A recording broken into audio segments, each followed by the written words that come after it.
years of the best sports talk in Middle Tennessee, featuring Tennessee Radio Hall of Famer George Plaster, Tennessee Sports Hall of Fame coach Watson Brown, and Young Guns Billy Derrick. And now, here's your host, George Plaster.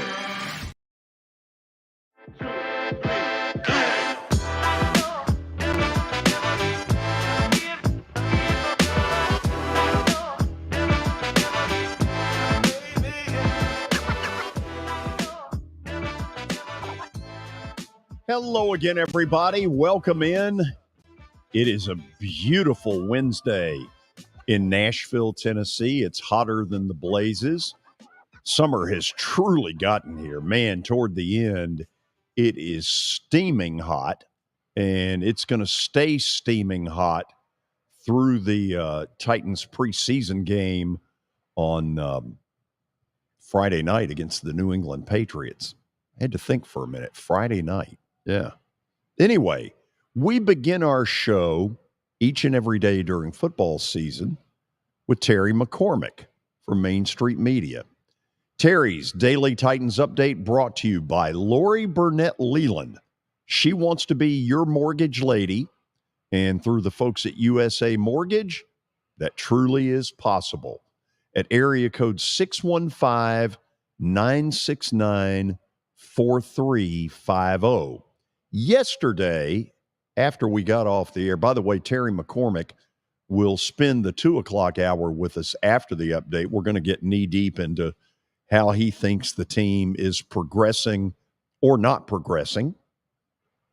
Terry was the one who gave me the big rumor that's out there now about the White Sox moving to Nashville. Terry, I will tell you this. Having been to Comiskey, or whatever you want to call it now, it was the first of the Camden Yards wave of ballparks. The place is kind of an antiseptic dump. I've been to it a couple of times, and I do get the feeling that Jerry Reinsdorf has gotten tired of being shortchanged in stadium, ambiance, whatever. Do I think the White Sox are moving here? No, but I do think it's become really convenient to use Nashville to start the rumor mill. Yeah, I tweeted yesterday, George, that between the Rays, the Brewers, the White Sox, and an expansion team, Nashville's growing, but I don't know how we're going to build enough stadiums and have enough to support 4 teams in Nashville. Well, the Brewers one, to me, is complete poppycock. That's a beautiful ballpark. I think you've been up there. I've been up there. I have not. Gorgeous. That's one I've not been to. I mean, you talk about a waste of a facility if you move out of there. I get the Comiskey rumor because that place is an antiseptic dump. But Milwaukee, I'm not buying. Anyway, enough of all that. We'll get into that tomorrow. Danny Evans will have a lot to say because he worked for Jerry Reinsdorf, the White Sox owner, who also owns the Chicago Bulls. He knows Reinsdorf well, and he'll be able to tell us what level of bluffing is Reinsdorf doing. Tell me what's going on out at the Titans. Well, George, today was the last day of training camp. So no more training camp from here on out. They are obviously have the preseason finale Friday against New England. Then roster cuts are due on Tuesday. And then after that, everything kind of swings into regular season mode for this team. Couple of notable absences today. Chig Okonkwo, who was flexing his right leg yesterday during a break in the scrimmage, exited practice, and he wasn't out there today along with several others. Kevin Byard was out, but was a personal day off for him, it appears. So the good news, too, is that Will Levis was back on the practice field, and I would take that as a good sign toward him being available Friday night against the Patriots. Terry, have the Titans gotten a little more like the Preds and gotten a little more coy about injuries? A lot more, absolutely. I mean, occasionally things make it out of the building in terms of this guy or that guy and what the injury is. They have not yet disclosed what the Levis injury is. They just said it was minor and that he did have a sleeve on his left thigh today. So that would mean it almost have to be one of three things. It'd have to be a quadricep, a hamstring, or perhaps a groin injury. Or perhaps earwax. Yes. Well, Thank they you. said it was a lower body injury, though. Right. It depends on what you define as lower. Tell me what else is going on out there. Obviously, we got a kicking situation that you could see coming a mile away that's very fluid. What determines whether Badgley makes this opening night roster? Well, he obviously has the inside track because he's here. He had a better day today. His only miss was a 53-yarder at the end of one of the 2-minute sessions. But then again, that's one of those money kicks that you got to come up with and you got to make in those crucial situations. I think a lot will be determined on how well he does Friday night. If everything comes off without a hitch, then I think he's your guy for week one. If not, then they continue sifting through and looking for other options. The other thing too, George, is that to keep an eye on Friday night is the punt return job. With Kyle Phillips injured and probably going to miss the first few weeks of the season, they got to find somebody who can at least catch the football. If not, catch it, then turn up field and gain a few yards once the possession change occurs. The guys who are in the running for that are Mason Kinsey and Kearis Jackson, the rookie receiver from Georgia, and then Eric Garrer, who's been one of the surprises of camp with his play both at cornerback and on special teams. He had that 17-yard punt return against the Bears, remember, late in the ball game that gave them a chance to get into range for a last-second touchdown that was kind of foiled when Levis was intercepted there at the end. Terry, it was a week ago right now that we were getting into the whole Traylon Burks injury situation. It's kind of gone quiet in recent days, and I get that. But what really is the situation? Weeks means what? I think he's probably maybe going to miss the first 2 to 3 games and then probably back. The timetable, most people were saying, was around 4 weeks or so. So that would put him missing the New Orleans game and then probably the Cleveland game, and then perhaps back for week 3. Obviously, that's a situation to monitor going forward to see how he is. It's going to be interesting, too, to see how many receivers they are forced to keep on the 53-man roster, because if they're going to keep 3 quarterbacks, which we all believe that they are, then wide receiver was a place that maybe they were going to scrimp and go with 5 instead of 6. But if you have Burks out and you have Phillips out, then that would leave you only 3 healthy bodies to play until they're back. So that probably means that they're going to have to go with 6 receivers at the outset, and that's going to give new life to somebody that maybe was on the bubble, like a Kearis Jackson or like a Reggie Robertson or Racey McMath. Terry, good report. We'll check back in with you to really get into the big picture of where this team is in about 10 minutes. Try to behave until then, and congratulations on the Yankees. Way to go. Like, they could lose 10 in a row tonight. I saw it was for the first time since 1913, George. I know you probably remember that, but I don't. Oh, wow. That was a little bit of a cheap shot. So you know what, Terry? That one deserves another. Let's go, Nats. They are in your division. There you are pulling for them. You think I care? Terry, Probably. can you believe this? Kelly yesterday asked George why he hates the Yankees so much. And the answer was? 96 and 99. I remember being there with you in 99 Oh, and just watching your team come unglued, like a cheap suit. And I had unraveled like a cheap suit. The day before, Joe Biddle had goaded me into saying, by God, we are good enough to hang with this team. Our starting pitching is plenty good enough. By the 8th inning of game 1, I turned to a friend and said, we're going to get swept. Oh, I remember it well, George. It was cold up in that upper deck that night. Cold. My God, it was cold. Awful. Kelly wouldn't have sat through it. We probably should have built a kindling fire with the Braves bats. They weren't doing anything else with them. See you in a few minutes. All right. You think Kelly will ask anything like that today? No. Let's hope not.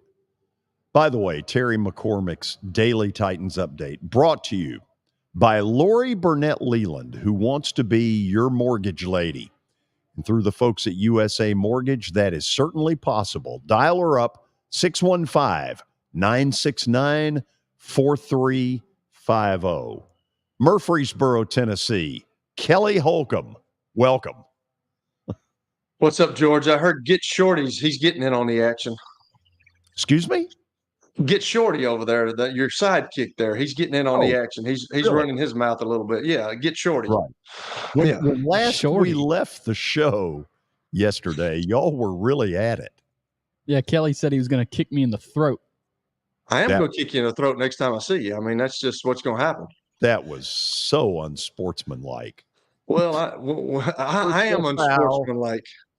I am unsportsmanlike, and you haven't built a bridge and gotten over that one. You know, to you it was a stupid question. To me, I mean, I don't know George's details of his life like you do. I know he's a Braves fan, but I ain't worried about that stuff. You didn't have a little bit of baseball knowledge to know that Yankees and Braves fans don't really like each other. I mean, I didn't know. I know that I knew that they beat them twice in the World Series, but haven't we got over that or no? We don't get over stuff like that. No, that was going to be the team of the '90s, and suddenly Jim Leyritz. I do remember that. Out of the house. Oh, I was right behind home plate, and I yelled out an obscenity. I'm sure you did. I did. I bet you did. I did. So, Billy, is there an update in our site? There is, and there is another Nolensville game in our site tonight, 6:00 start time, and they will try to keep it going. They won yesterday over Nevada. They're playing another West Coast team tonight, California. So, and that is an elimination game.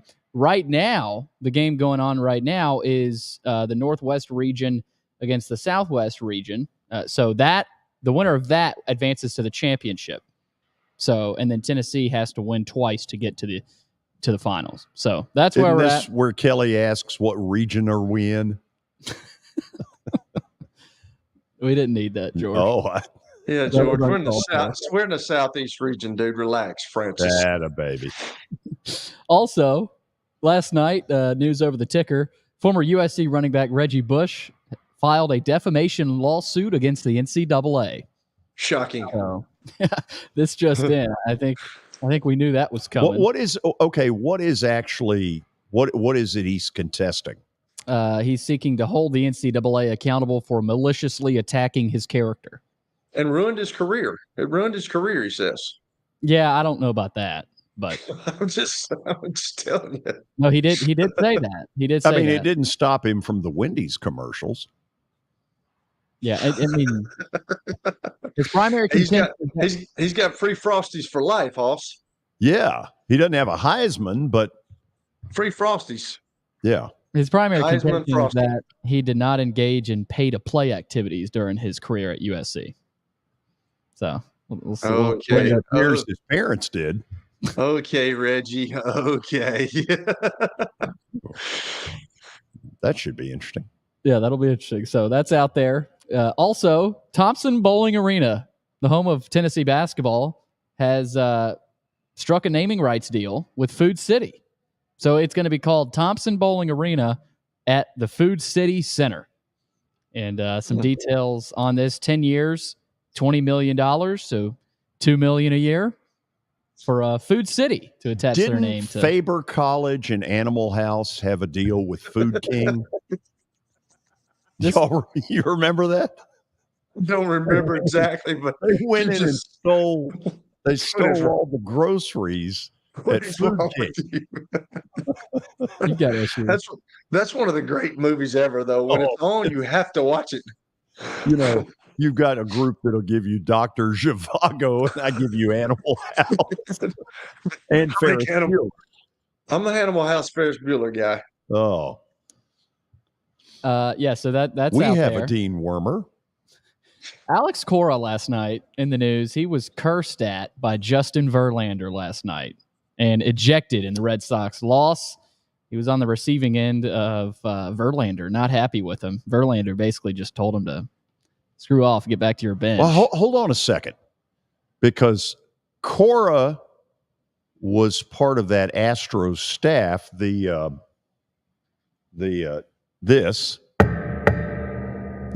trash can banging, and has come in for some criticism for that. Because I watched some of it and I never saw it. What did they go at it about? Well, he was ejected for arguing balls and strikes. Verlander was during a contentious game last night. He was unhappy with Cora for coming onto the field and telling him to hurry up in the second inning when his pitch comm device was malfunctioning. So this got it's the chippy. best. It's the best I've seen Verlander look all year long. He was in total command for those 6 innings. Yeah, you're saying he got ejected, but he pitched into the 6th. Yeah, I mean, okay. Cora was on the receiving end of an expletive from Astros ace Justin Verlander. Okay, so Cora was ejected. That's my apologies. My apologies there. He went out and told Verlander to speed it up, and Verlander told him to shove the left field foul pole somewhere. Yeah.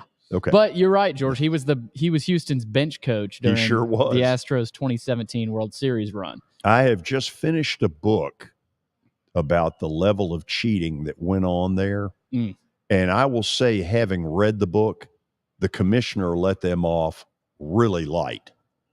Really light. That was always in the back of my mind.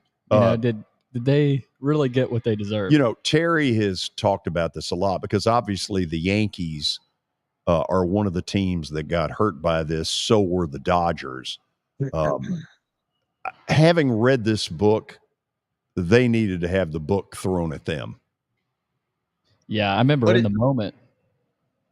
Go ahead. What I was going to say, George, is we used to steal signs in football too. So if you're putting the signs out there, you got to hide them a little bit. You know what I'm saying? I don't. Yeah, but this was totally different than that, Kelly. We're talking about the use of electronic devices to enhance all of that stealing. This wasn't somebody in the dugout saying, okay, this guy puts his glove and this is center field camera.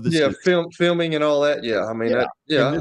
I'm sure that happens in other instances. You know what I'm saying? Oh, I'm not saying they're the only one. George, we don't need it again. Oh, sure we do. Thank you. Move right along. Last piece. Jets receiver Corey Davis is retiring. Former Tennessee Titan, top 10 pick by the Titans, is retiring. So I just noticed that. Yeah. Where'd that come from? Saw it on Twitter. He's probably not playing. But yeah, he really hasn't. What has he done the last few years? I don't know, but I know a team that they're looking for a 2 or a 3. So yeah, who knows? He might just be doing this to maybe get some teams' attention. Who knows? Okay, Terry will rejoin us, and then we'll get into the whole big picture of the Titans, where he thinks they are, where he thinks they're headed. So stick around. We got a good show for you. Later on at 3:00, Neil Price, play-by-play voice of the Mississippi State Bulldogs, will join us, and we'll yell out a little Hail State for him. Stay tuned. Year number 2 of the Plaster and Friends Celebrity Bowling Night was awesome. And the reason is really simple. I chose Strike and Spare, and they were amazing. They have great food, great bowling, and a staff that is truly ready to go the extra mile to help you. They have 5 family fun centers in the area to choose from. And for more info, go to strikeandspare.com or call them at 615-824-5685. How am I going to get to work? My car's totaled. Skylar, our team is making a call right now. We'll get you a rental car. Don't worry. That's a relief. Call us 24/7. We're here. We're going to help. As the trusted premier custom home builder in Middle Tennessee, Donnelly Timmons has over 20 years of experience in the industry. Whether you're looking to build your dream home or renovate your current home, their team will ensure that every client and every remodel is unique, luxurious, and completed on time within budget. Founders Dustin Timmons and Joey Donnelly have over 25 years of construction experience in the Nashville area. Together, they have completed projects in Forest Hills, Oak Hill, Green Hills, Franklin, and Brentwood.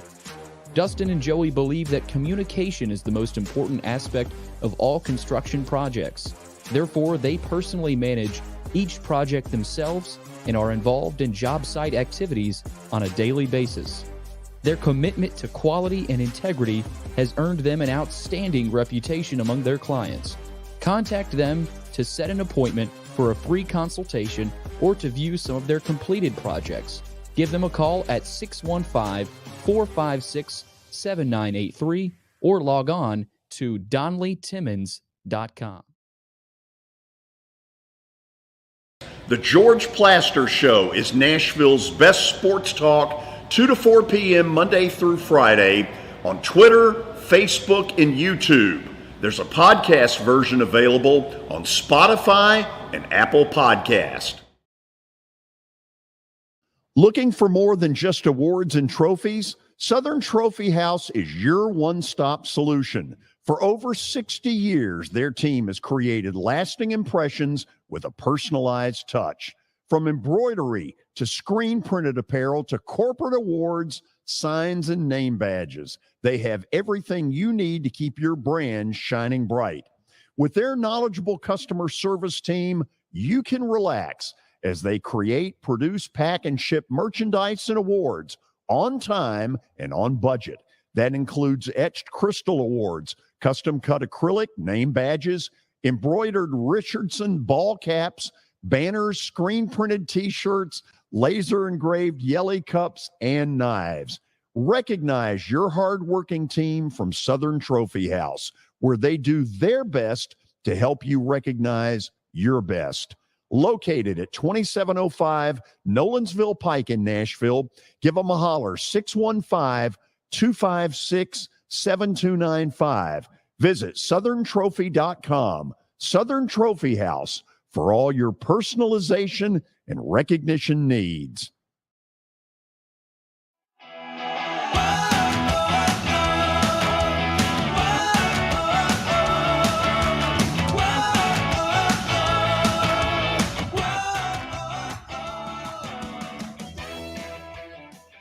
Okay, we bring Terry McCormick from Main Street Media back for what will be 2 long segments of Titans Talk. Terry, any before we get down to the big stuff, any thought that Corey Davis could end up here? Well, I mean, he's announced his retirement from the league, so I wouldn't think so. Generally, I think the way that it ended for Corey here, I think he thought that the Titans would be forthcoming with an extension. Now, granted, there's a different general manager in charge now than there was when he was drafted here and ultimately left here. But I think he was anticipating the Titans making some sort of overture toward him staying, and that never really materialized. And so he went on his own way and signed with the Jets. Interesting that he's choosing to walk away from the game at age 28. But more and more guys are starting to do that in the NFL. They're not playing into their 30s as much. It doesn't seem like guys are, I guess maybe some are concerned about the physical aspects of the game and the mental aspects of the game, and are opting to walk away on their terms a lot of times. And it feels like maybe 10 years ago, if this were to happen, he might have been criticized a little bit more. Why were you retiring so early? But now there's a lot of understanding, around the league and from more fans, I think, especially too, just how the game's changed.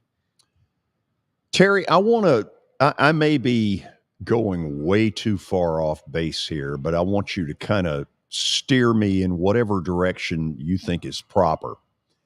At the point that the Titans played the Bengals in the playoff game, in my opinion, their front four had become the best in pro football. And on that incredibly cold day, they sacked Joe Burrow 9 times. 9 times, Mrs. Bueller. 9 times. 9 Yes. times. So they don't win that game.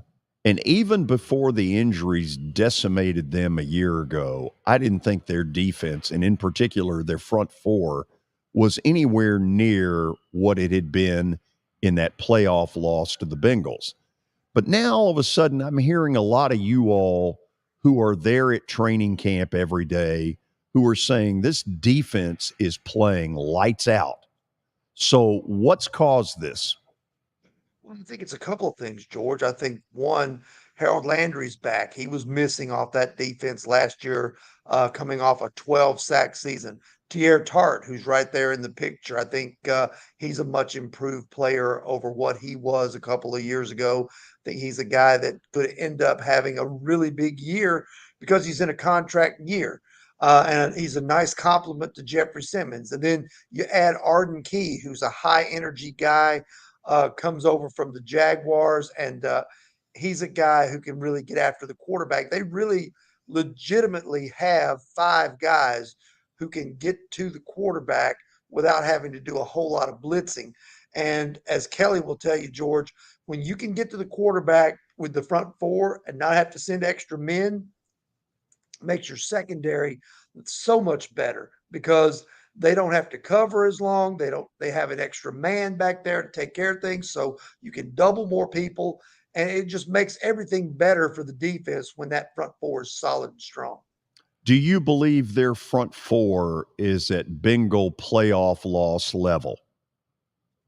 I think I'm not ready to say it's there yet because that was just a dominant performance that, set an NFL postseason record, by the way. But I think they can get close to that level. I think they have the pieces in place that if everybody stays healthy, you're talking Jeffrey Simmons, who's one of the best defensive linemen in the game, Danico Autry, Harold Landry, Arden Key, and Tier Tart. You're talking about 5 guys who really can be game wreckers when it comes to, winning up front and things like that. So I'm not ready to put them there yet because they haven't played a game that means anything, but I do think that this group could be really good. Stupid question, but you're used to them. Why is Landry that important? Because he gives them a nice compliment on the other side. Last year, it was supposed to have been Landry and Bud Dupree. Landry was missed the whole season. Bud Dupree was in and out of the lineup with injuries and coming off an ACL himself, from the year before. He wasn't all that effective, didn't live up to the expectations, but it's good when you can have balance, when you can have more than one guy that the defense has to account for. And if you've got pressure coming off the edge, like they expect to have with Landry and Key this year, then that makes it easier for the guys up the middle like Simmons or Autry to collapse the pocket and get into that center guard triangle and wreak havoc there as well. So assuming they're getting really close to this as far as the defensive side of the football, Terry, is that enough to get them dead even with Jacksonville? If we believe Jacksonville for the moment is the gold standard of a crummy division, how close are the Titans if that defense is what you all think it is?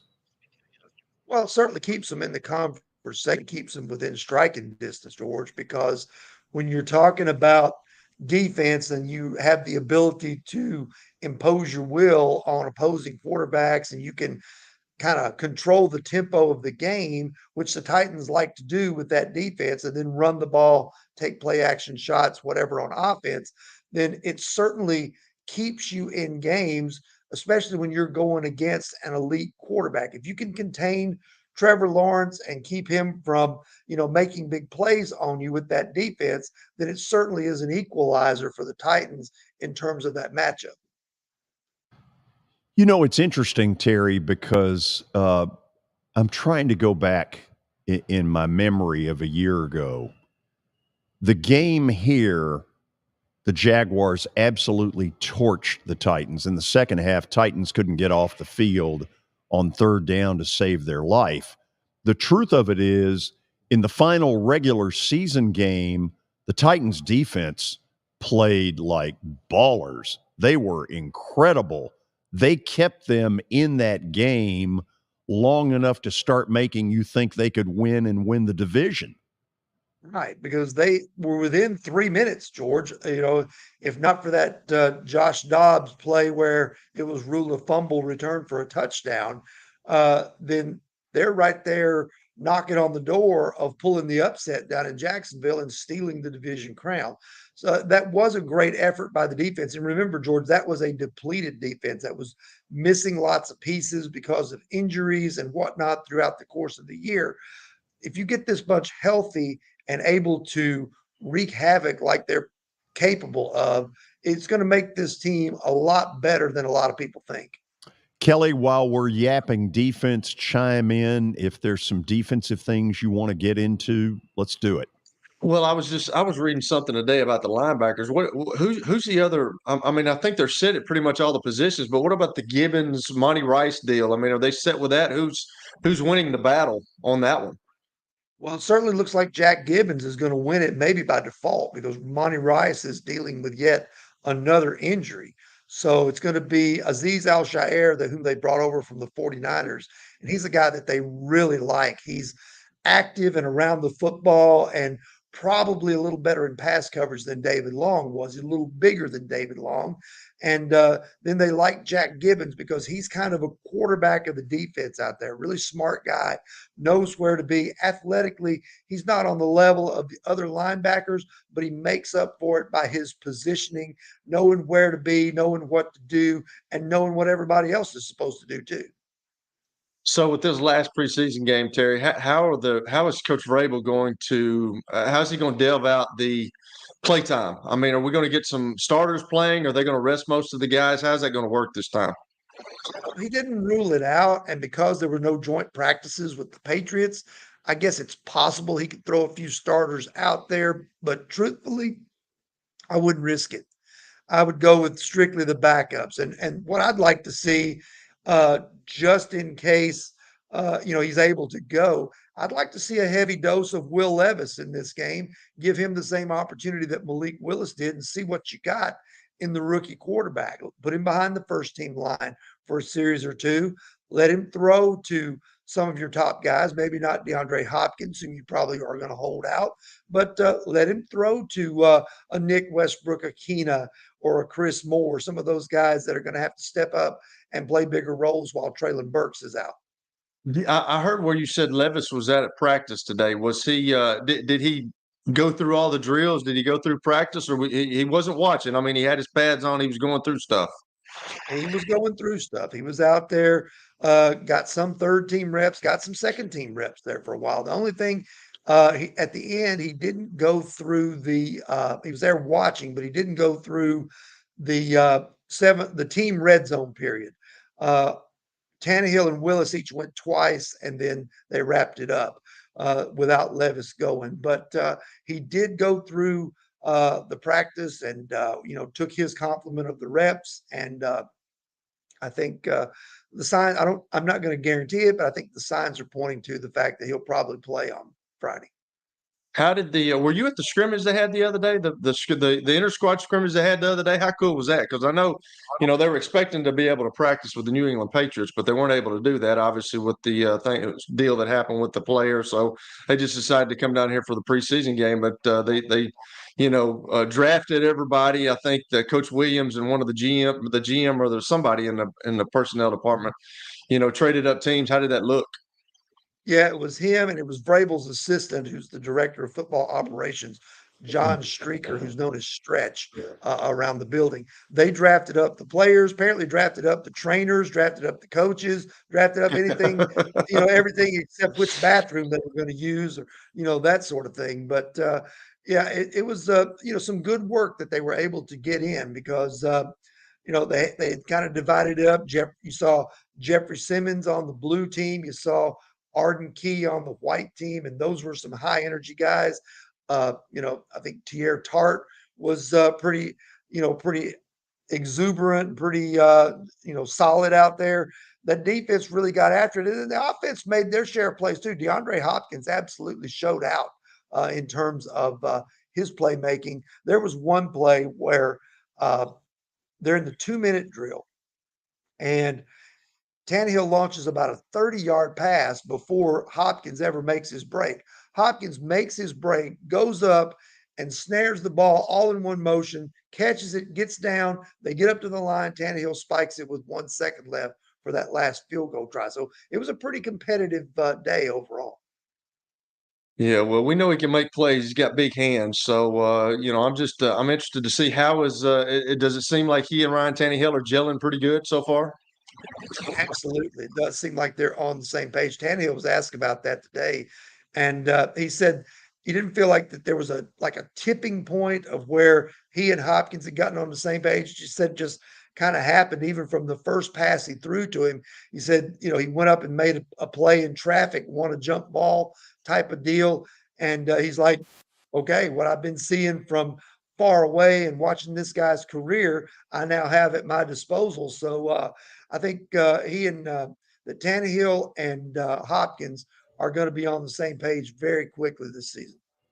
Let's do this. We'll go to the break, and then we'll get into more stuff. Kelly, hang in there with me because we'll come back to you.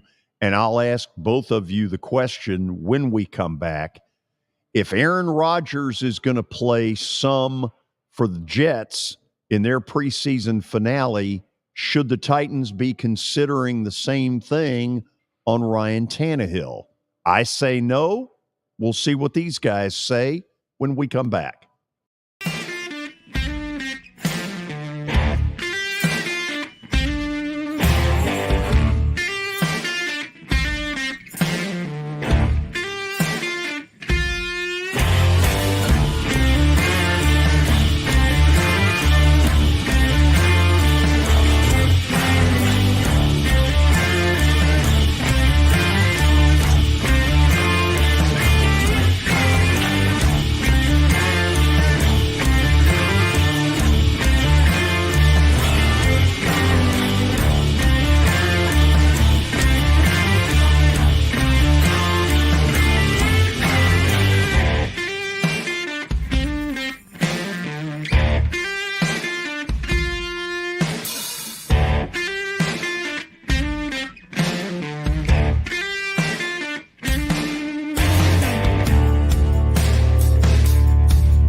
Forget the fact that Sir Speedy Music City is owned by my BGA classmate James Warren.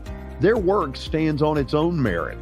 James and his staff do incredible work, as evidenced by the huge banners at the Plaster and Friends Celebrity Bowling Night. If you're looking for quality to help your marketing and business communications, and you want it at a reasonable price, these are your folks. Call them at 615-832-9511 or go to print at sirspeedymusiccity.com. And be sure to tell them Plaz sent you. Family owned and operated for more than 2 decades, Alaco Fine Wood Floors is Nashville and Middle Tennessee's choice for premium quality hardwood floors. Since 1995, Jimmy Alaco and his army of employees have embodied the approach of taking pride in one's craft and providing superior customer service, growing from a one-man shop to a team of 23 professionals who share the founder's passion for quality craftsmanship and customer satisfaction. If you are interested in contacting them, you can find their headquarters at 2505 Winford Avenue in Berry Hill, or give them a call at 615-356-0303. Again, that's 615-356-0303, or log on to alacofinewoodfloors.com. Alaco Fine Wood Floors, serving Middle Tennessee's hardwood flooring needs since 1995. You can't see the sights without the sounds. From the crack of the bat to the roar of the crowd and everything in between, discover what Hit City has to offer. Spend your nights cheering on the Nashville Sounds at First Horizon Park with giveaways, fireworks shows, theme weekends, and more. Single game tickets are on sale now. Visit NashvilleSounds.com to claim your seat today. For over 35 years, Wilson Bank & Trust has been solutions to help individuals, families, and businesses in Tennessee achieve their goals. As your full-service community bank, we are proud to offer loans with competitive rates, local decision-making, and fast, friendly service from our experienced lenders. No matter where you are on your financial journey, Wilson Bank & Trust is ready to help you take the next step. Visit your nearest Wilson Bank & Trust office or online at wilsonbank.com to get started today. Member FDIC, Equal Housing Lender.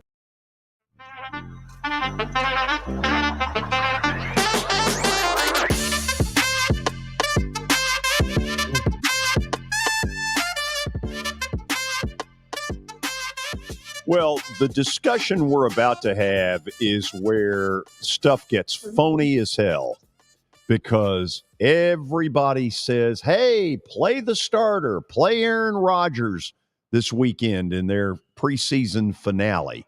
But you know as well as I do, if Aaron Rodgers were to get hurt in that game, and let's just, God forbid, say he's out for the year, Robert Saleh would get skewered. Dead man walking. Absolutely get barbecued. So, Kelly, first of all, why are the Jets doing that? And if they're doing it, should the Titans be considering doing that for a series or two with Ryan Tannehill?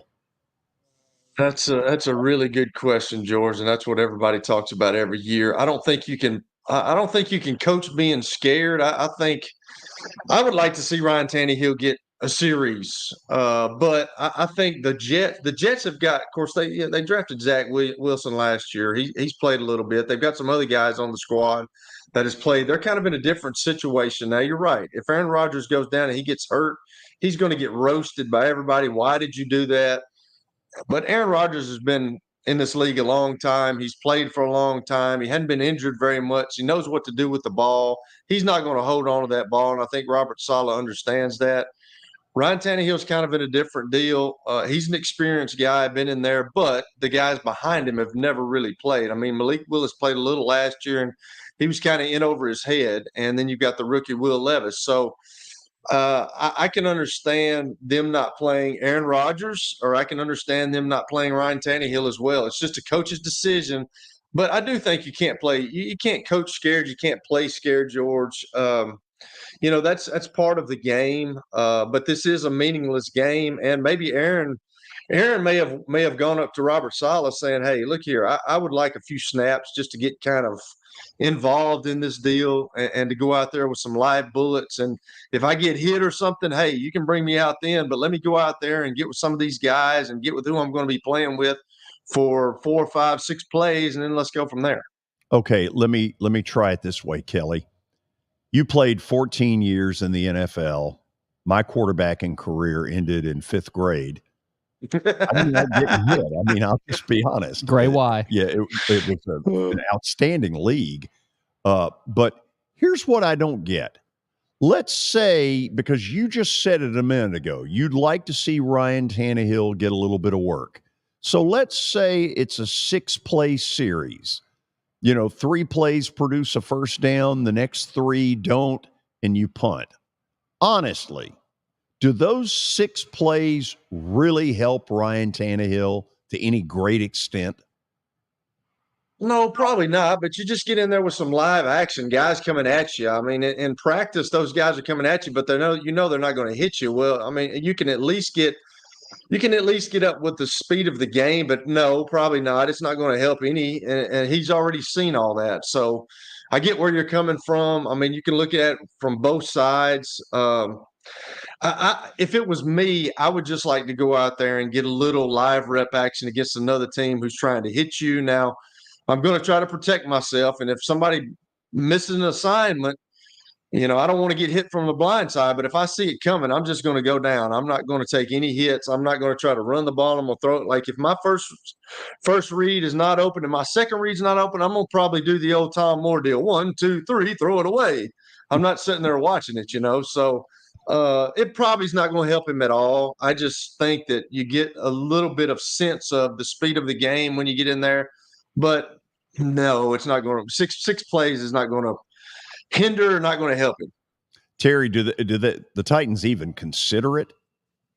Well, Vrabel said it was possible today. But then again, Vrabel, likes to keep people guessing, shall we say, as far as injuries and as far as who's going to play, as far as any competitive advantage that might come forward, even in a game that really means nothing other than to evaluate, who's going to make your roster. So, I mean, I don't know that Tannehill benefits at all from playing other than what Kelly said, seeing the live action, the live bullets, the possibility of getting hit. But to me, he knows what to do. He's, been in this league for 12 years. He's the type of guy who, he hasn't played in the preseason since 2019. I don't know why you would start now, especially when you've got young guys like Will Levis and Malik Willis who need all the game action they can get to kind of get up to speed, because heaven forbid if, Tannehill were to go down again in the season and you have to turn it over to one of these guys, neither one of them are proven. We saw Malik Willis struggle last year, and while he's been better in the preseason, there's no guarantee it's going to translate to the regular season. And, the Titans obviously at some point think it'll be the Will Levis era here in Nashville, but I'd say they probably don't want to start that any sooner than they have to. But they do need to get him ready by giving him a lot of preseason reps, in my opinion. Okay, at the point where he had whatever this injury was in Minneapolis, was he dead even with Willis? Was he ahead of him? Was he behind him? Probably a little behind based off what we saw in Chicago. Willis seemed to be pretty impressive, especially when he played behind the first group of offensive linemen.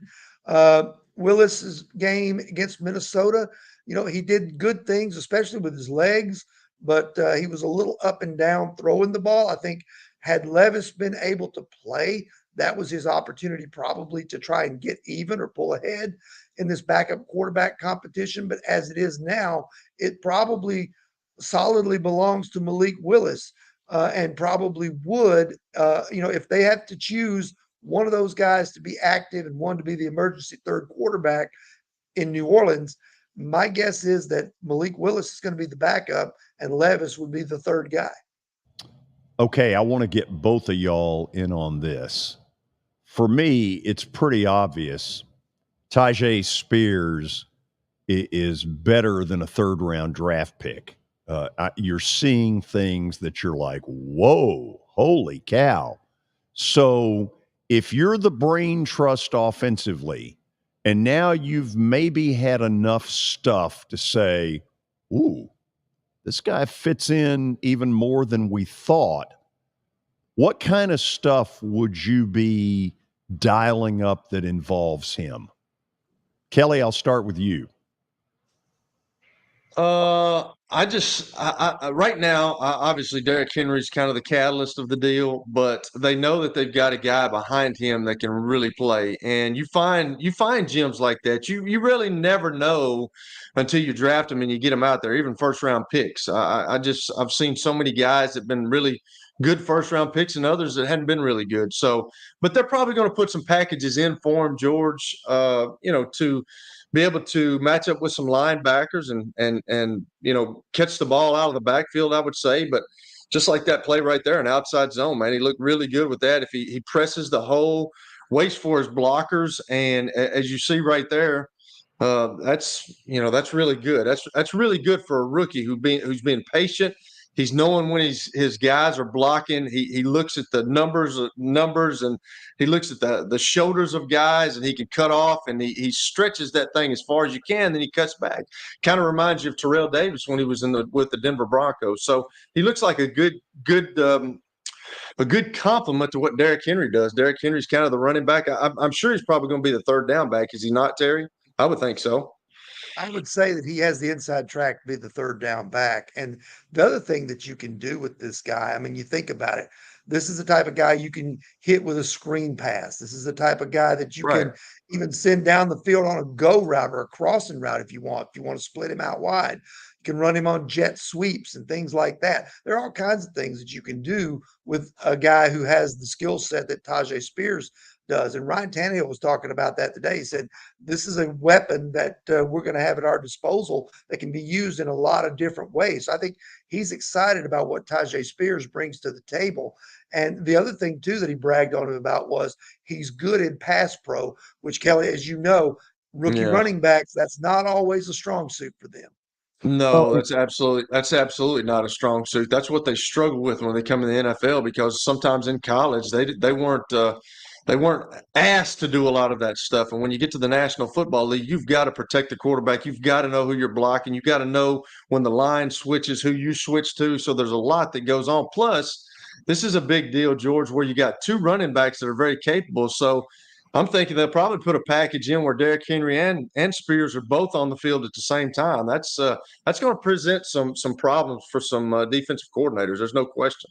Well, and I've heard Tyjae Spears be compared to a guy like Dion Lewis, but he's even bigger than Dion Lewis. Like Spears is 5'10", over 200 pounds. Lewis was 5'8", about 190, 195. So he's not too much bigger. But Terry, would you agree he's even more of a physical back than we might think?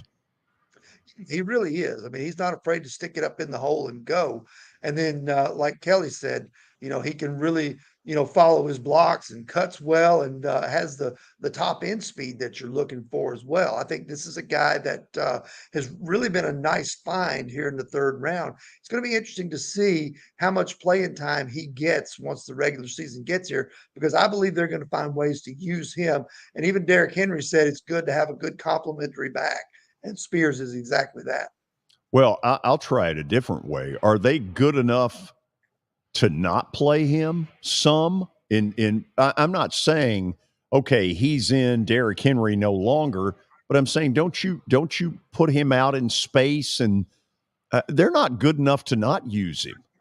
Oh, no, absolutely. He's got to play some. He is a guy that is going to get his share of reps. Now, I'm not ready to say that he's going to supplant Derrick Henry as the lead back for this team, because I don't think that's going to happen. But I do think that this is a guy that you need to get him, half a dozen or more touches every game in order for him to maximize his value every week. But George, if he's he's going to be a good complement, obviously, to Derrick Henry, but it's one of those deals where you put both those guys in the game and you can leave Derrick Henry in the backfield. You can split him out in a slot, or you can bring him in motion and run jet sweeps or do things like that with him. So there's countless things you can do with him when you've got a guy of his talent. Terry, last thing before we end this, there's been an offensive coordinator change, and it couldn't be any worse than it was a year ago. How much better is this regime than what we were stuck with? We'll know for sure when they play in New Orleans. But from what we've seen so far, I think Tim Kelly is emphasizing playing at a fast pace, getting the ball out, getting it into a playmaker's hands, not holding on to it, not allowing the quarterback to get just absolutely destroyed behind what we figure is probably an average line, especially when it comes to pass blocking. So I don't think you'll see nearly as much of the 7-step drops and the things like that waiting for, an 18-yard crossing route to develop. I think you're going to see them get the ball out. You're already seeing it more in the preseason games. Get the ball out, get it into the playmaker's hands, and try to work at a fast pace so that you can dictate to the defense rather than the defense dictating to you. A lot of bartenders in the fourth quarter Friday night. Yes, indeed. Terry, thanks as always.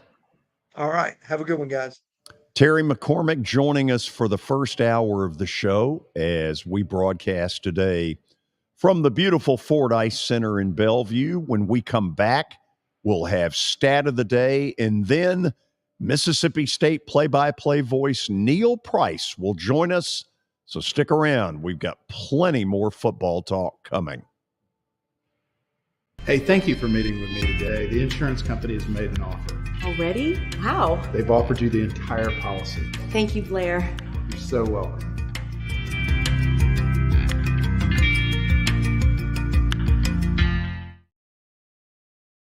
Convenience and value, 2 words that we expect when we do business. Our goal at JHA Company is to deliver just that, both to our school partners and to our customers. Whether you're purchasing photos, yearbooks, class jewelry, letter jackets, school spirit wear, or senior graduation products, we strive to make the experience easy, convenient, and cost-effective. Find out more at jhacompany.com or call 615-867-6345 for more information. JHA, one source, one company. Star Physical Therapy was established in 1997 with one great mission: to serve. If you're hurting, don't wait to receive physical therapy. You don't need a referral to see their physical therapist, and early morning and evening appointments are available. Make the call to 615-673-1420 and get rid of that pain. Star Physical Therapy, the official health provider of Football Friday.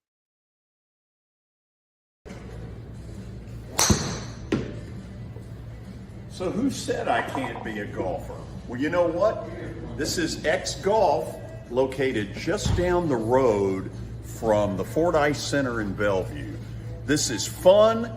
It'll improve your golf game, and you need to stop in and check it out. 8138 Sawyer Brown Road, and who knows, I may get to 200 before it's all over.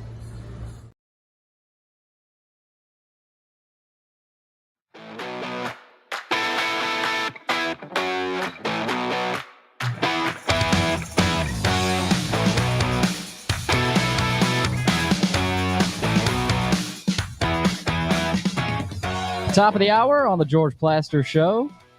Voice of the Bulldogs, Neil Price, coming up here in a few moments. But first, stat of the day, brought to you by John English Antique Sports and Cards in the beautiful Shelbyville, Tennessee. You can find them at 204 East Depot Street. They're open during the week, Tuesday through Friday from noon to 5, and Saturdays from 10 a.m. to 5. Give them a call at 931-492-4304. All right, let's check out what we've got for stat of the day today. We are just 3 days away from college football. We've got another college football question. Which Division I school has produced the most Pro Football Hall of Famers? Okay, Kelly, see if you buy this. Alabama's got to be one to discuss. Southern Cal might have to be one to discuss. My gut feeling is it's USC, although I have no clue. I would have said Notre Dame 30 years ago. I don't think so now. How about you? I like the USC call. Would the University of Miami be in there? I wouldn't think before 80 there wasn't a lot to theirs. Why don't you know what we ought to do? We ought to put Neil Price on the hot seat. Let's just see what he thinks. Hello, Neil. Hey, George. What's your guess? I'm kind of with you. Well, I think USC is probably a really good guess. I was trying to think through that while I was listening to the two of you bounce that question around. And I'm with you. Notre Dame was one of the first ones that crossed my mind. But last 30 years, you just don't think of that many guys. Bettis is the last guy that I think of that came out of that one. Am I even right saying that? Jerome Bettis played at Notre Dame, right? He did, yeah, absolutely. Yeah, okay, yeah. Sorry, my mind's not good these days. Let's see. Yeah, and I would think Alabama would have it share. How do we feel about Georgia? Or was there a stretch with Georgia pre-Vince Dooley where maybe they didn't have as many? That's the SEC ones that come to mind are Alabama and Georgia. Yeah. Billy, is this from Butch? Is this another one from Butch? No, this is from me. So you can. Oh, this is from you. Okay, I can forget the Florida State stuff then. Oh, so. Absolutely. Yeah. They were a teacher's college at that point. That's right. Okay, what the heck? Let's go with USC and just see what comes up. There it is. Let's see. There it is. Yeah. It's one of the best play it. That's one of the best ones out there.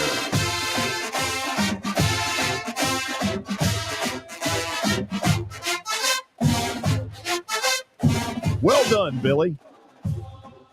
The Big Ten bound USC Trojans. Wow, that don't even sound right. So weird. It does not sound right. Okay, we officially say hello to the voice of the Mississippi State Bulldogs, Neil Price, right-hand corner of your screen. How are you? I'm good. Glad I could contribute in a very small way to the trivia question. Hey, tell people before we start, you've got kind of a connection to this area of the world. Tell people what it is. I went to college at Middle Tennessee State University. Finished up school there. Golly, it's been forever ago now. I arrived in Murfreesboro the second day of January 2002. So I started spring semester of 2002 as a transfer student from Walter State Community College in Morristown, Tennessee. Went to work almost immediately doing Blue Raider baseball, and then later Lady Raider basketball. Was a sideline reporter for some of those football teams that Andy McCollum was coaching at that time, shortly after they had made the move to what was then Division 1A. And it was a great place to go to school. Murfreesboro is a wonderful town. Middle Tennessee is great. A lot of wonderful people, great communities. I heard Shelbyville, and I wanted to make sure that everybody knew that, as best I could tell when I lived there, the Y is silent, right? It's just Shelbyville. Shelbyville. Yeah, it's just Shelbyville. Okay. The way I remember. Say that one more time. Shelbyville. I like it. Louisville. That's pretty good. Louisville. Yeah, there's Louisville until you get here, and about 40 minutes south of us here in Starkville, there's Louisville. And growing up in East Tennessee, there was a Louisville right outside of Knoxville. So, yeah, I loved it there. And it's always fun to get to come back to that area. Chip Walters was great to me. Of course, Chip's been doing the games for a long time. Dick Palmer before that. Dick was really kind to me when I started out in school there. And it was always great. And I'm glad to know that he's still doing well. I asked Chip about him last time I talked to him. Boots Donnelly was the athletic director at Middle when I was there. And one of the great characters I have ever met in my entire life. I try to explain to people in the way that college athletics is today. It is very corporate today compared to when I started working in college athletics 20 years ago. Boots Donnelly, I wish there were more ADs that were like Coach Donnelly. I do. He was one of my favorite people. I don't know that he ever knew my name. I started out as boy. I graduated to son by the time that I got out of school. And I remember I had gone to Kentucky. First real job I had was at Kentucky after I got out of school at Middle, and was doing baseball and women's basketball on the radio there. And I came back because Middle and Tennessee Tech were going to play football against one another. They didn't play when I was in school because Middle had moved to the Sun Belt. And I wanted to see it because they were going to play for and I forget which side was which. You had one side that called it Harvey and the other side that called it the Shinny Ninny, which was a totem pole. And I think it's still maybe in the Hall of Fame building at Middle. But I wanted to see it. So I came back, and Coach Donnelly was not the AD anymore at this point. He was doing a radio show with Bob Bell at that time. There's a name for everybody too. Nashville radio legend. I don't have enough cigarettes to get that resonant quality that Bob Bell had in his voice. But Bob Bell. Yeah. But Coach Donnelly was outside doing a radio show with Bob Bell, and he saw me walk up, and the first thing he says is, "Good grief, boy. Had they done throwed you out of Kentucky already?" And I just he was just the best. There were a lot of good people there. Still are. Yeah, I just ate lunch with those guys about 2 weeks ago. Coach Donnelly and Coach Five Ass and Coach Bunio and Coach Robbins. Coach Five Ash was always, when the plane would land, when we go on a football trip, Coach Five Ash was a great operations guy, by the way. I mean, thing ran with military precision when we go on football trips. And they'd land that plane, and the flight attendants would start, cross-checking and all this. And as soon as the plane hit the ground, you'd hear Coach Five Ash, cross-check. He didn't know what it meant. He just said it. But I used to love going on those trips. Andy McCollum, I'm really glad that Andy McCollum's at Swanee. I was tickled to read that when he went back. I thought the world of Andy. He was good to me, and I didn't know anything about football and still don't claim to, but he was really patient with me when I started there. Great guy to be around. I did his radio show for a couple of years, and we always had a good time. I got a lot of great memories of about 3 years that I spent there at Middle. And again, still a lot of really good people around there. But yeah, that's my connection. That's it. Quite a connection. That's it. So let's start with memories. It amazed me, the flood of stories about Mike Leach. My one dealing with him in taping an interview is one of the weirdest interviews I've ever been a part of. And I really didn't know him the way you probably did. Give me a Leach story. Okay. And I'll preface it by saying I don't know that. I think it's a very tight circle of people who really knew Coach Leach. One of my great regrets, I think, that I'll carry with me to the end of my career is that I was a little too stubborn in the first year or two that he was here, that when we would do that Thursday night radio show, I wouldn't just turn him loose. I had it in my mind, we got to talk about football because there are fans who are listening to this that they want to hear this offensive genius explain football. And my experience was he hated to talk about football. He talked about it for a living.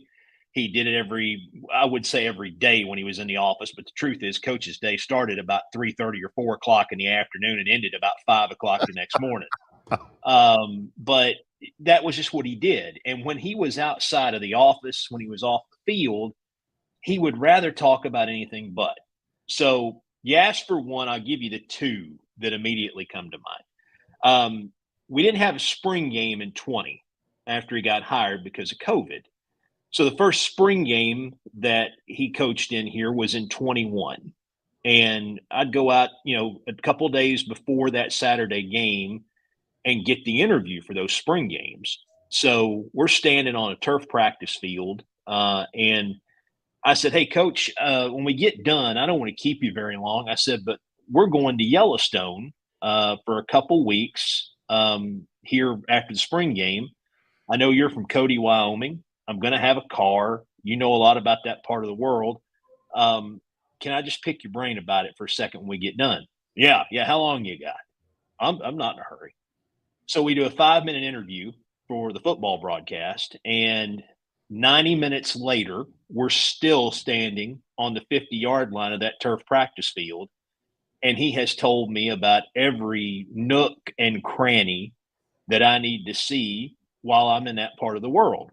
But it all starts with, okay, so when you get out there, you're going to want to stay away from the bear, okay? Because, see, the bear's been asleep for 5 or 6 months, and it's going to come stumbling out of some cave out there. And, you're kind of big, and you might taste good. So stay away from the bear, okay? And then it turns into, hey, Coach, what am I going to eat? Well, you're going to eat a lot of red meat. You're really going to like it. You're going to eat potatoes. They're not much on green vegetables out there. He goes, and that's okay. Your cholesterol will be a little high when you come back, but I imagine you'll be pretty happy. And then it was he was trying to tell me about the Buffalo Bill Cody Museum of the American West, which is in Cody, Wyoming. And he's like, I'm trying to think of what to compare this to. You ever been to the Vatican? No, sir. I'm a Southern Baptist from Russellville, Tennessee. I don't think those folks would understand me any more than I probably understand them. There'd be a little bit of a barrier if I did that. But that was him, and he could say something like that because he was a guy who had so many different life experiences that it was just unreal. The other one I'll tell you is the last coaches show we did together. Going into the Ole Miss game last year, we're in a break, and our breaks they're 4 minutes long. I mean, they're an eternity. So he's sitting over here, and he's got his phone in his hand, and he just starts scrolling through the phone. And I said, he'd been taking a Spanish lesson. He wanted everyone who would ask him to know he'd taken this Spanish lesson on his phone 300 or 400 consecutive days because he had planned on going back to Spain at some point with his wife. And he also wanted you to know that app was free. He didn't pay for that app. That app was free. You can get this for free, you know. So he's thumbing through, and what are you doing? You taking your Spanish lesson? No, I'm looking at castles. What do you mean you're looking at castles? Well, he said, they got these things just sitting empty over here in Europe. And I guess like these governments, they give you a tax break or something on because they just don't want them sitting around. He said, you get a pretty good deal on them. And so he turns his phone to me, like it's like the Zillow of medieval castles. Oh my God. And he said, see, this one's only $475 American. And he's rolling down to it. Now, I'm not telling you that you're going to get like a great kitchen and bathrooms, but you're probably going to get a cool fireplace or 10. You're going to have some woods. And if you're really lucky, maybe you can buy one that's got a drawbridge and a moat. I mean, you could sleep in a different room every night for like a month. How great would that be? Now, you're not going to the grocery store down the street. You're going to have to fish and hunt a little bit, but this would be pretty cool. And he finds one, and I forget exactly what it looks like, but he holds it over and he looks at me and he grins. He goes, now, see, this one's perfect for you. Only 600,000 American, and just like you, stately and regal. Hey, Kelly, are you listening to this?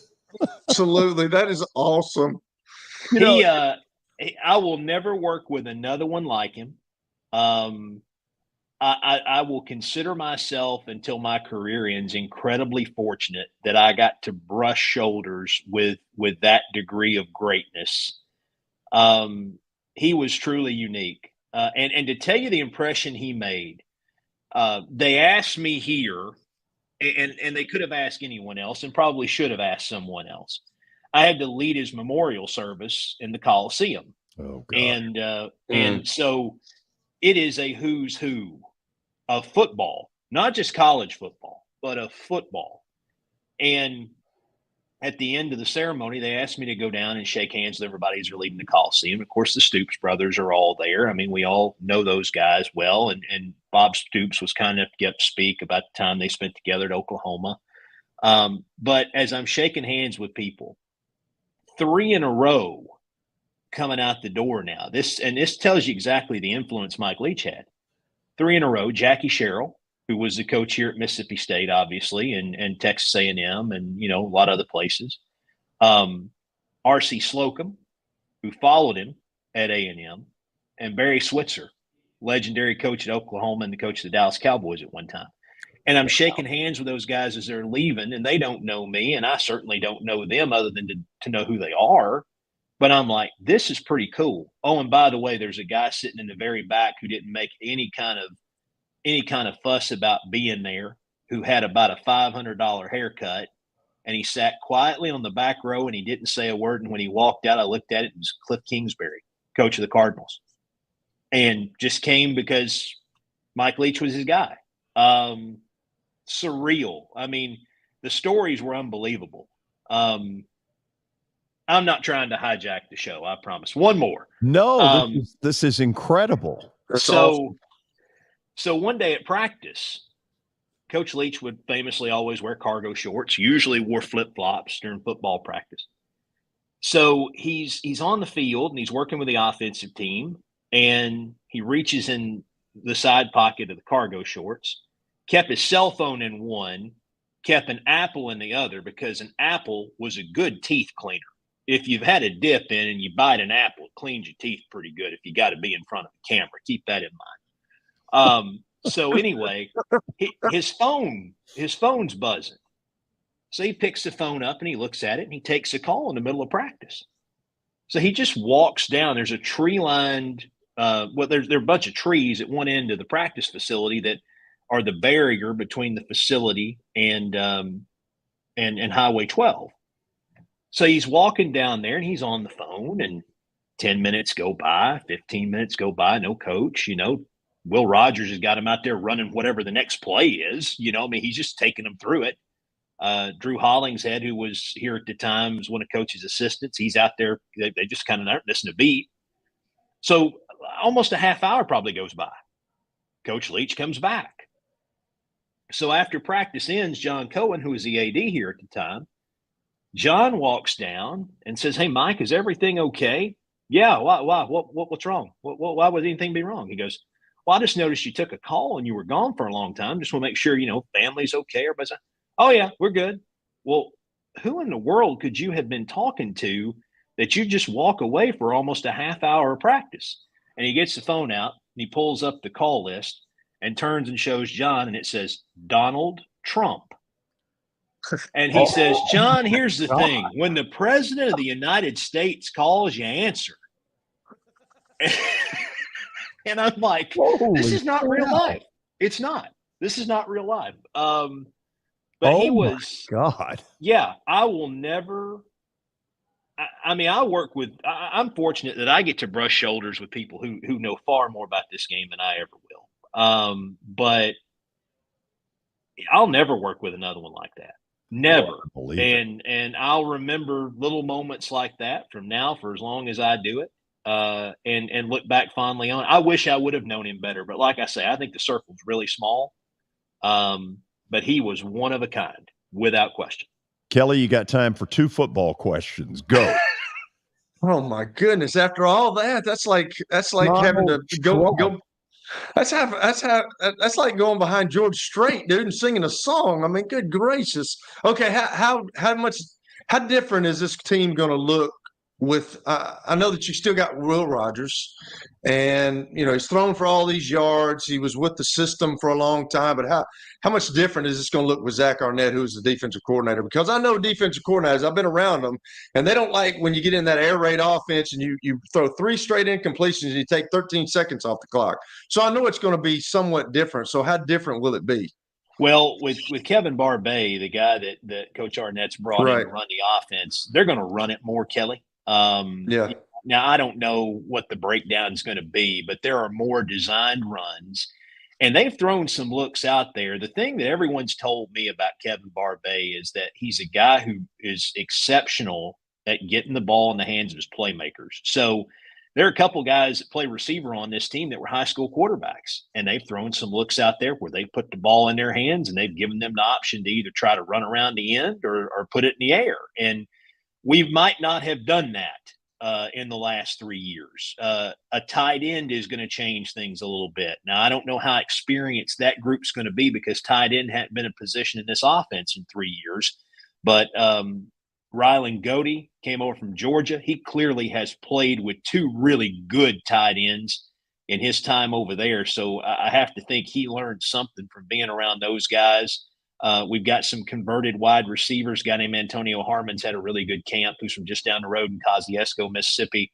I think that will help give them a little different dynamic offensively. And they've got 5 running backs that, just watching camp, I wouldn't hesitate to give the ball to any one of them. And I think they all have a different skill set. They've got speed guys. They've got guys who are kind of bowling ball guys that, third down back. And 1 or 2 that have a little bit of a mix when it comes to those 2 things. So, and some experienced guys at receiver. So I think that more people will get the ball in their hands, but the biggest thing with the naked eye, the common fan's going to see is State's probably going to run the ball more than it has in the last 3 years. So how is my last thing here? How is Coach Arnett? I can't imagine that situation that he had to step into right there with. You just talked about Mike Leach for 20 minutes. How just everybody loved Coach Leach, man. And I've known guys that played for him that loved him, but how has he stepped into that role so far with such a tragedy that happened? As well as anyone could ask. And he is a guy who is straight ahead. Just here's what's next. Here's what we've got to do. He's very organized. He has a great plan. And he's confident. That's the thing I take away from him. 36 years old, and he's a head coach in the SEC.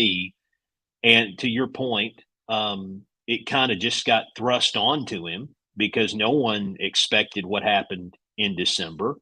But I think he's handled it very well. And to talk to a lot of people around here, including some who were a part of that decision to elevate him into that role, one of the biggest reasons is that he is very much like the identity of this place. Here's a guy who shows up to the office in blue jeans and cowboy boots, and kind of who we are here. So he's very old school. Joe Lee Dunn guy. Rocky Long's the guy he played for in college off that Joe Lee Dunn tree. He calls defense like Coach Dunn. He's not scared to bring people and pressure from all different angles. It's fun to watch, fearless in that way. And I think he has inserted himself a little bit into the offense in that he's going to have some say if he doesn't agree with something. But he's let Kevin Barbay have a lot of freedom to come in and install and put in what he wants to do offensively. And I think he'll give him a lot of freedom to call plays and make that stuff happen when the games get here in a week. So he's perfect. He's perfect for the place. Neil, you got to promise me I'm going to text you or call you back in about 2 or 3 weeks. And I just want to hear more Mike Leach stories. That was awesome. God. That was awesome. If only if we can trade. If we can trade and Kelly can share some Coach Donnelly stories. Yeah.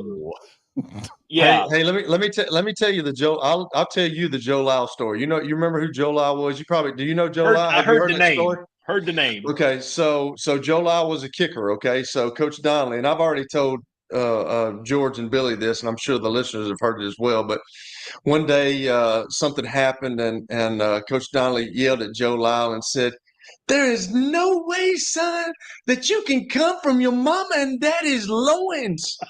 And then Joe Lau said, "Coach, I was adopted." He goes,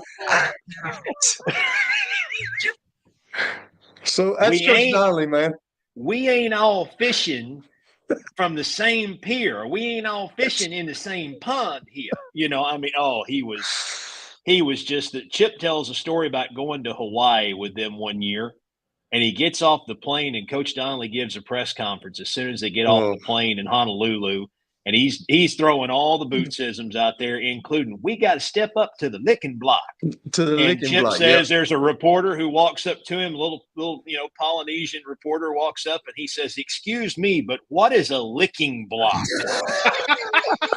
I was on that trip now.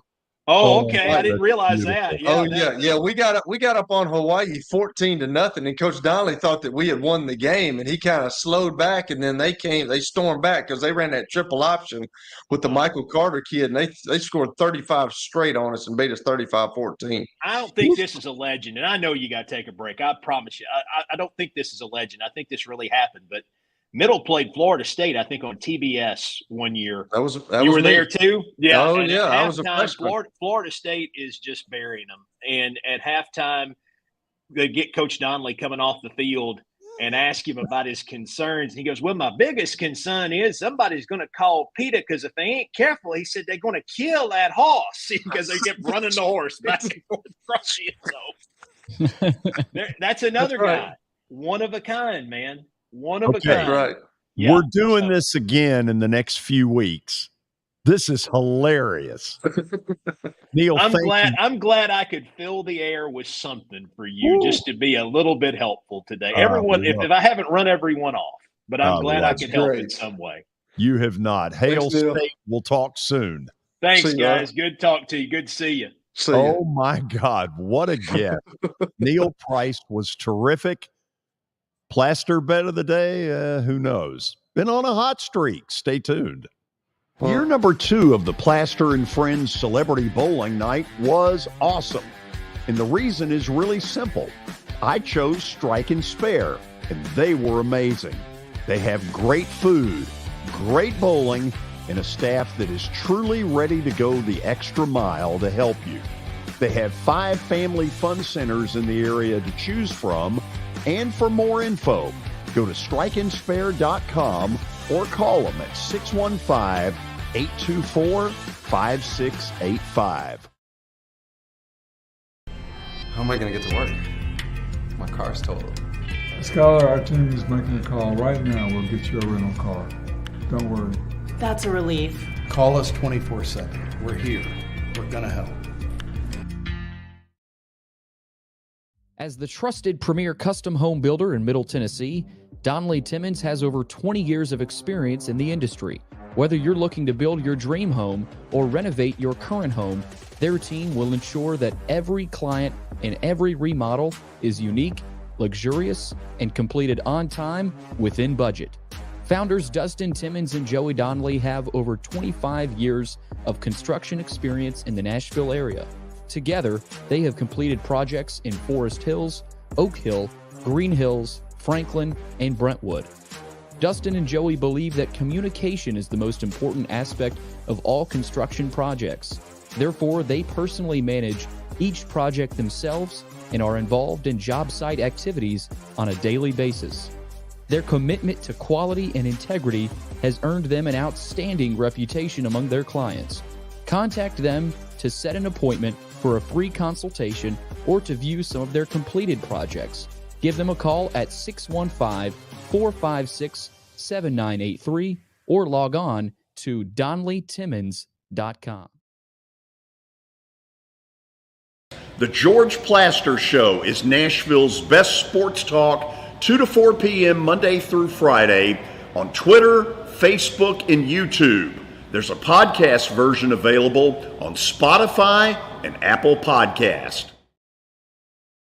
Looking for more than just awards and trophies? Southern Trophy House is your one-stop solution. For over 60 years, their team has created lasting impressions with a personalized touch. From embroidery to screen-printed apparel to corporate awards, signs, and name badges, they have everything you need to keep your brand shining bright. With their knowledgeable customer service team, you can relax as they create, produce, pack, and ship merchandise and awards on time and on budget. That includes etched crystal awards, custom-cut acrylic, name badges, embroidered Richardson ball caps, banners, screen-printed T-shirts, laser-engraved Yelly cups, and knives. Recognize your hard-working team from Southern Trophy House, where they do their best to help you recognize your best. Located at 2705 Nolensville Pike in Nashville, give them a holler, 615-256-7295. Visit southerntrophy.com. Southern Trophy House, for all your personalization and recognition needs. Family owned and operated for more than 2 decades, Alaco Fine Wood Floors is Nashville and Middle Tennessee's choice for premium quality hardwood floors. Since 1995, Jimmy Alaco and his army of employees have embodied the approach of taking pride in one's craft and providing superior customer service, growing from a one-man shop to a team of 23 professionals who share the founder's passion for quality craftsmanship and customer satisfaction. If you are interested in contacting them, you can find their headquarters at 2505 Winford Avenue in Berry Hill, or give them a call at 615-356-0303. Again, that's 615-356-0303, or log on to alacofinewoodfloors.com. Alaco Fine Wood Floors, serving Middle Tennessee's hardwood flooring needs since 1995. You can't see the sights without the sounds. From the crack of the bat to the roar of the crowd and everything in between, discover what Hit City has to offer. Single game tickets are on sale now. Star Physical Therapy was established in 1997 with one great mission: to serve. If you're hurting, don't wait to receive physical therapy. You don't need a referral to see their physical therapist, and early morning and evening appointments are available. Make the call to 615-673-1420 and get rid of that pain. Star Physical Therapy, the official health provider of Football Friday. Convenience and value, two words that we expect when we do business. Our goal at JHA Company is to deliver just that, both to our school partners and to our customers. Whether you're purchasing photos, yearbooks, class jewelry, letter jackets, school spirit wear, or senior graduation products, we strive to make the experience easy, convenient, and cost-effective. Find out more at jhacompany.com or call 615-867-6345 for more information. JHA, one source, one company.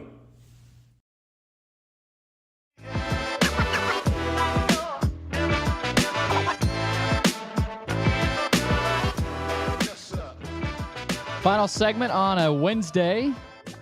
It's time for Plaster's Bet of the Day, brought to you by Bart Durham Injury Law. Give them a call at 615-242-9000 or log on to their website. That's bartdurham.com. All right, let's check out what happened last night. George is rolling with Seattle. Two different Seattle bets this week, and they both won. 22-11, Kelly. He's rolling, man. Anytime he needs to get a win, he goes baseball. He does. I mean, he's going to his bookie daily. There's no question. Let's get you another win. All right, let's show it. The Houston Astros are on fire. They're about to catch the Texas Rangers.